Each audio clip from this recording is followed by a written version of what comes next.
सांख्य सूत्र के अनुसार ध्यान के लिए कुछ महत्वपूर्ण जानकारियां। हमें ध्यान से क्या क्या प्राप्त होता है। गंभीर ध्यान के बल से शुद्ध स्वरूप पुरुष के पास प्रकृति की सारी शक्तियां आ जाती हैं। आसक्ति के नाश को ध्यान कहते हैं।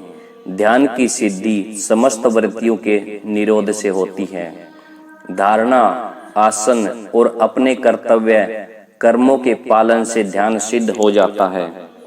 धारणा, आसन और अपने कर्तव्यों का पालन करने से क्या है, ध्यान सिद्ध हो जाता है। धारणा मीन्स आपने दिमाग के अंदर कुछ धारण कर लिया, मुझे ये करना है। आसन, आप सुखासन जैसे में हम बैठकर ध्यान हर रोज करते हैं। श्वास की छर्दी त्याग और धारण के द्वारा वायु प्राण का निरोध होता है। श्वास को त्यागना धारणा के द्वारा वायु प्राण का निरोध करते हैं, जिससे स्थिर और सुखकर रूप से बैठा जा सके, उसका नाम आसन है। आसन वही है जिस आसन में हम ज्यादा से ज्यादा समय तक निश्चल और अस्थिर बिल्कुल शांत बैठ सकते हैं, उसे आसन कहते हैं। ये मनुष्य के अपने स्वभाव पे निर्भर करता है। किसी को कोई आसन अच्छा लग सकता है, किसी का कोई आसन सिद्ध हो सकता है।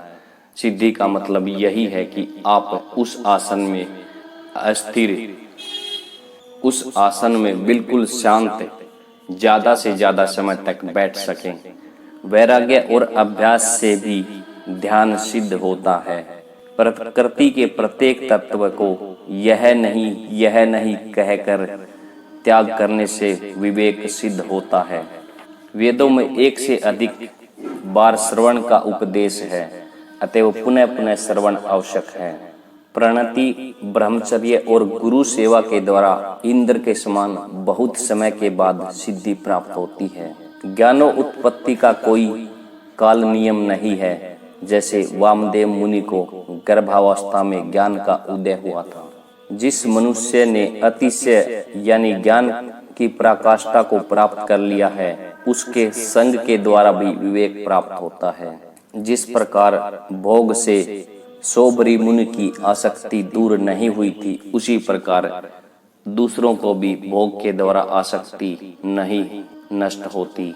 औषधि आदि के द्वारा आरोग्य सिद्ध होने के कारण जिस प्रकार मनुष्य औषधि आदि की शक्ति को अस्वीकार नहीं करते, उसी प्रकार योगज सिद्ध को भी अस्वीकार नहीं किया जा सकता।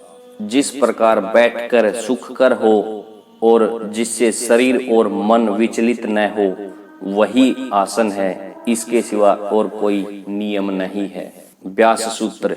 उपासना बैठकर ही संभव है, अतः बैठकर उपासना करनी चाहिए, ये महर्षि व्यास ने बताया है।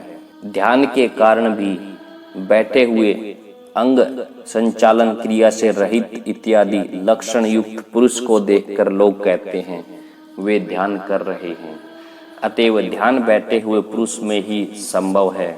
जहाँ एकाग्रता होती है, उसी स्थान में बैठकर ध्यान करना चाहिए, क्योंकि किसी स्थान में बैठकर ध्यान करना चाहिए, इसका कोई विशेष विधान नहीं है। इस उद्धृत अंशों को देखने से ज्ञात हो जाएगा कि अन्य भारतीय दर्शन योग के बारे में क्या कहते हैं। तो महर्षि व्यास जी क्या कहते हैं कि आपका जहाँ ध्यान लगे, आप वहीं बैठकर ध्यान लगाएं। ऐसा कोई नियम नहीं है कि आपके लिए वह स्थान कैसा होना चाहिए।